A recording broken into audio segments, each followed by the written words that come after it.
Ал достар, қазір пресс-конференция басталады. Мына жерде отырамыз, короче. В общем, мына барлығы жиналып жатыр. В общем, өңшең моштар, ударлар тоштар. Достар, мына қасымызда Ақтілек тұр. Ақтілек, ассалаумағалейкум. Қалайсың енді? Барлығы мына жерде сұрап жатырмыз. Енді бойға қалай дайындық деп ше. Енді көбісі жауап беріп жатыр, андай дайындық сол келдім, анау мынау дайынмын деп енді ментально дайындалып жатыр да. Енді сенің дайындығың қалай? Сен вообще физически дайындалдың ба вообще бойға? Или қалай жай ғана ментально дайындалып, былай духовно? Ментально деген ол. Енді духовно былай дайындалдың ба? Залға бармай ма? Жоқ, біз залға барамыз ғой. Негізі егер қолымыз босап жатса, сол 5-6 рет барамыз аптасына. Көп жағдайда бір 3-4 рет минимум барамыз ғой залға, бокс залына. Бокс залына барасың ғой, былай жай тренажерка емес, бокс зал. Иә, бокс зал. Тренажерныйға бұрын баратынмын, бойға дейін. Қазір енді тренажер істемей кеттім, сонымен біраз салмақ тастадым, 5-6 кило деген сияқты ғой. Бокс енді маған кішкене ауырлау отыр, шындығын айтқанда. Тренажерный жақсы ұнайтын еді. Жалпы енді бұрын соңды енді біліп тұрсың ғой, қазір енді ашылып жатыр, бізде басталып жатыр. Енді саған қалай әсері қалай? Ұнап жатыр ма атмосфера, жоқ саған жат дүние болып жатыр ма? Сіңісіп жатсың ба жалпы? Жоқ, поп ММА деген Қазақстанда жаңадан келді негізі. Көп, шындығын айтқанда көп спортсмендерге бұл үлкен мүмкіндік. Блогерлерге де плюс деген сияқты ғой. Медика көтеріледі, кішкене лицоң жан-жаққа шығады дегендей. Енді біздің халықта негізі кішкене дұрыс түсінбей жатады поп ММА. Бұл енді поп болған соң кішкене шоу жасау керек деген. Жаңадан келіп жатқан дүние, таңсық дүние енді. Енді сен бағана айтып кеттің, медиканы жаңа көтерді. Енді саған қазір өзіңе дайрегіңе менімен шық деушілер көп па? Одан өте көбейді деп айтсам болады. Шетелдіктер жаза ма? Менімен шық, барам арнайы. Қырғызстаннан көп жазатын. Қырғызстан, өйткені Қырғызстаннан соперниктерім уже біріншісі, екінші конфликт болды дегенде, енді бұл енді поп ММА болған соң дұрыс түсінулерін сұраймын әрине. Енді сен қазір рух файтингте бойға шайын деп жатсың ғой. Сенің сопернигіңнің көрдің ба, былай бақыладың ба, қандай плюстары бар, минустары бар? Жоқ, сен чисто бар залға дайындаласың, осымен шығам деп, осылай алам деп шығасың ба, жоқ бақылайсың ба сопернигіңді? Жоқ, сопернигім басында вызып тастаған бір рет, содан кейін бір бойын көрдім, бірақ бой жасады. Бір қатты күшті деп те айта алмаймын, сол өзім сияқты. Тикош деген қазақ өзіміздің бауырымыз десем болады. Сонымен енді кішігірім спортивный интерес қой. Молодец, біз саған тек қана удачи тілейміз, сәттілік, красавчик. Жеңіп шық. Рахмет.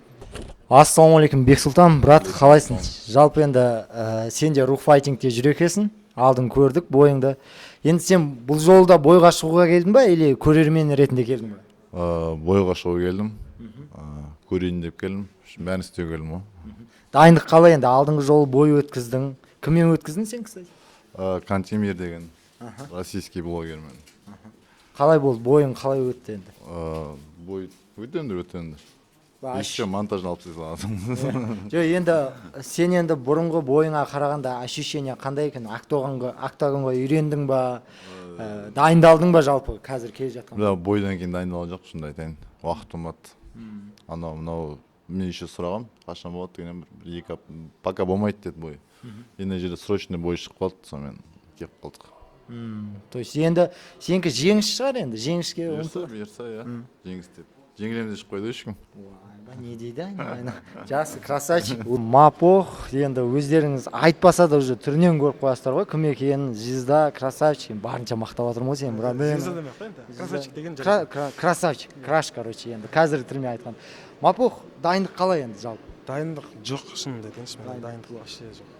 Былай залға барып, енді сәл груша ұру деген сияқты. Онда еш нәрсем жоқ. Енді сопернигіңе қарап не айта аласың қазір?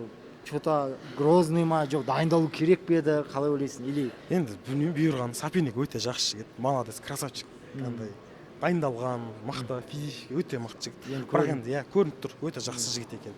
Мінезі де өте жақсы жігіт. Енді ол жерде әшейін просто пресс-конференцияда сондай түр жасау керек болса жасаған жоқ, бірақ енді өмірде сөйлесіп көрдім, молодец жігіт екен.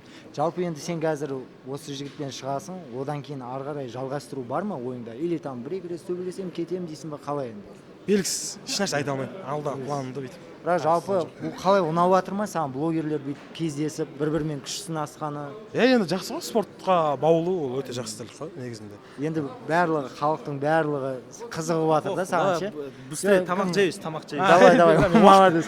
Енді барлығы қызығып жатыр да, сен өте байсалды отырасың, жаңағы тәрбиеңді көрсетесің, уважать етесің соперникті ше. Бола ма іштей бір ыза келіп, осындай үйде ойланып, блин, сол кезде мынандай айту керек пе еді деген? Ондай ешнәрсе жоқ. Сабырлық бізден ғой негізінде. Қазақтар сабырлы дейсің. Сабырлықты бізден алған дұрыс.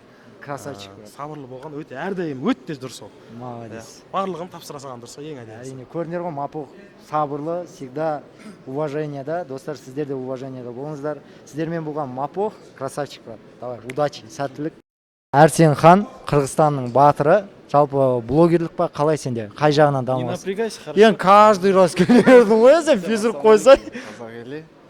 Меня зовут Арсенхан, я блогер из Кыргызстана. Ну, в общем, да, блогер и все, только занимаюсь. Блогер, там вот уже находился здесь, вот теперь я боец. Енді сен кіммен шықпақшысың қазір? Казахша соперник Мапох, да, бұйырса следующий, Ақтілек, жди. Енді қара, енді Мапохқа қарадың, енді жасыратын жоқ, артық весі бар. Енді сен өзіңнің денеңді преимущество көресің ба өзіңе былай? Плюс деп ше? Да нет, без разницы. Мен Мапохты көтеріп ойнаймын ғой. Енді көрініп тұр ғой, сен спортивный телосложение бар сенде ше? Боксқа бірдемеге қатысып жүрсің ба или қалай? Боксқа грэпплинг менке бар, барбамен займет еткен. Сендер қалай, стойкада өте ма қалай? Да, стойкада. Стойкада. То есть стойкада сенікі основной грэпплинг болған екен, стойкада екеуің равный дейсің ғой былайша? Ну да, Мапоху на грэпка болбайды, потому что ор, весь ор адам, поэтому не Енді могу. көріп тұрсың, Мапох бірнеше бой өткізді, вообще осы организацияларда. Ол оған плюс деп ойлайсың ба, сәл уже как бы үйренді былай, сен енді келіп жатсың. Да нет, Ощущение қалай сенде қазір? менде в общем нөл ғой, ощущение вообще жоқ. Мапох хоть спортсмен болса да, маған айырмасы жоқ қой Мапохқа. Пускай занимается, но это для меня это легко. Да, Легкий бой конечно, дейсің? конечно, легкий бой.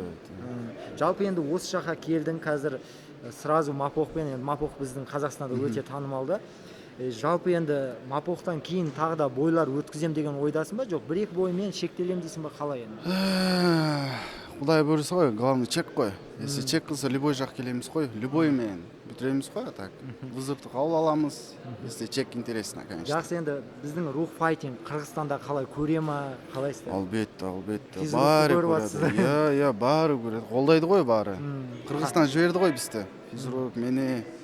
Все, молодец. Қазақ қырғыз бір туған. Достар, міне алдарыңызда барлықтарыңызға атақты Поп ММА-ның жұлдызы Физрук, красавчик. Физрук, жалпы қазір сенде бой, у тебя бой намечается или как? Намечается, вот завтра будет. Кіммен шығайын деп жатсың? Пока не знаю, сейчас любого, давайте. Любого, До иә? 70 То есть килограмм. дайынсың. Да, дайын. Вообще залға барып жүрсің ба или қалай? Не, залға барған жоқпын. Залға бармайды чисто, Не, да. ментально десе Да. жеп Я қоямын. духом беру, брат, духом. Дух. Мапох, подожди. Арсен жақсың? Арсен, бергесейші. Сейчас, мы с тобой еще ролик снимем, подожди. Мапох. Енді молодец, енді вообще енді Поп ММА-ға қалай келдің? Ну, хочешь остаться, продолжить или қалай? Там Не знаю, брат, честно, я сейчас хочу конфу провести, потом покушать. Покушать, Курсовой, главное, да. кушать. Все, красавчик, давай. Достар, міне алдарыңызда Рамазан, енді бұл рух файтингтің енді бастаушысы, вообще осы Қазақстанда Поп ММА-ды алып келген адам десек те болады. Енді барлығы рух файтингтен басталып жатыр ғой. Енді қазіргі таңда не только Қазақстан, но и Қырғызстан аумағында да, вообще СНГ-да да, ТМД мемлекеттерінде мынау астынан өтіп бара жатыр қазір. За кадрымдар ғой бұл. Енді Рамазан, енді қалай саған міне қазір қаншама выпустар болды, даму қалай ары қарай ілгері жылжып жатыр ма? Жоқ, бір минустарың бар ма әлі дұрыстайтын, қалайсың? Баршаңызға ассалаумағалейкум. Енді ақырындап бәрін істеп жатырмыз. Біздің балалар өссін деп, жаңағы спортсмендер де бар, блогерлар да бар. Кім хайповать етеді, кім өзі жай тек спортивный енді интерес дейді ғой, сол сияқты спорт жағынан бойға шығады. Енді әр балаларды қолдап көмектесіп жүрміз. Енді қазір бұйыртса әлде де келтіретін жаңағы улучшать ететін жұмыстар өте көп, оны өздерің де білесіңдер, ол бітпейді ешқашан. Қандай деңгейде болсақ та, әрқашан ол әр күн біз жұмыс жасауымыз керекпіз.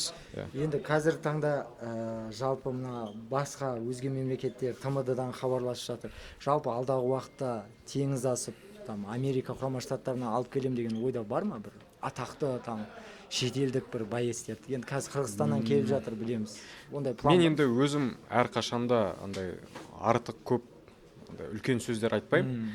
Біз жай ғана күнделікті жаңағы степ бай степ дейді ғой, там жаймен деп ақырындап жаймен жүріп анықпас, сол сияқты жаймен деп өз жұмысымызды істеп жатырық. Әрине біздің жоспарымызда шетелден басқа жаңағы теңіз артынан басқа боецтерді әкелу, ол біздің планымызда бар. Және де аренада үлкен турнир жасауға біздің ойымызда бар, пландарымызда. Соның бәрін ала бұйыртса, ойға келген жаңағы жоспарларымызды жасаймыз. Иә, бұйыртса. Енді біздің тілеріміз молодец, дами бер, көтеріле бер. Рахмет үлкен, саған рахмет. Тек қана алға.